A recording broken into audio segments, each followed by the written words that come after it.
Say a prayer for him. Say a prayer for her. In my life, my prayer life, I was struggling.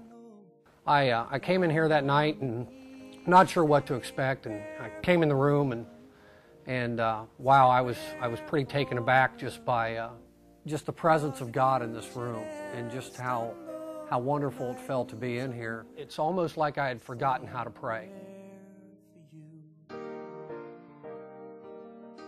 When I came in here for my hour of prayer, this room reminded me and humbled me on what I had been doing wrong in my prayer life. And I remember that night when I was in here, I was struggling with the lack of compassion. So I remember praying for that specifically, and just asking God just to lay compassion upon my heart especially. Well, I had to be at a Boy Scout day camp that morning. My son was there, and I was one of the leaders of his group, and there was another leader. And I got out in my truck when I left here and turned on the radio, and that was the morning after the 9 Charleston firefighters died.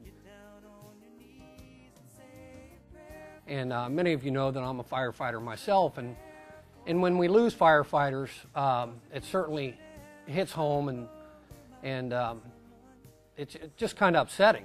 So I remember on the way out, I'm praying for the firefighters. I got to the day camp, and I was one of the leaders of the group, and there was another leader, a friend of mine, and I was telling him 9 guys that had died the night before, and just how sad it was. And you know, and here I thought I was just having a conversation with him, and one of the 10-year-old boys that was in our group, he tugged on my shirt and he said, "Scott, are you a firefighter?" And I said, "Well, yeah, I am." He looked at me and he says, so 9 guys got killed last night at a fire?" And I said, "Yeah, they did." I said, "You know, it's just really a sad situation." And he just looked right up at me and he says, "Well, would you like to pray for them?"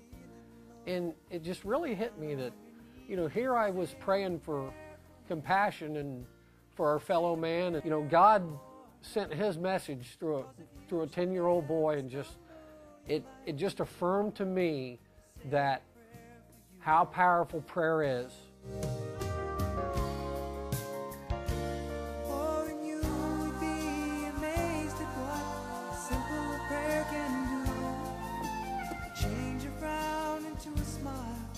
Make a wish come true. They have a wailing wall, and they have clothespins that you can put your worries on and just leave those worries to God.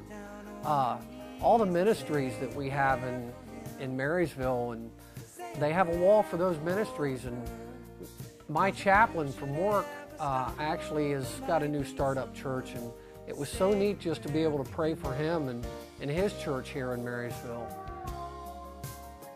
I encourage you all just to take the time to come into this room and spend some time with God. And the saying is so true that prayer changes people, and prayer certainly, it will change lives.